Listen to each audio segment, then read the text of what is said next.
Hello friends, welcome to this video. In this video we are going to use Microsoft Copilot, another feature. With help of this feature we extract text from image and create a new slide. This we have to go on home tab and then this Copilot, and when I click on it and then I click new conversation.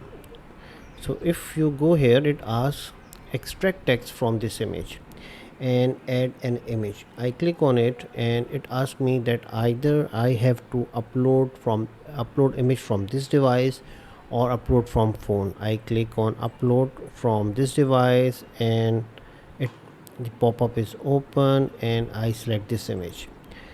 Some text is written on it. I download it from somewhere from internet.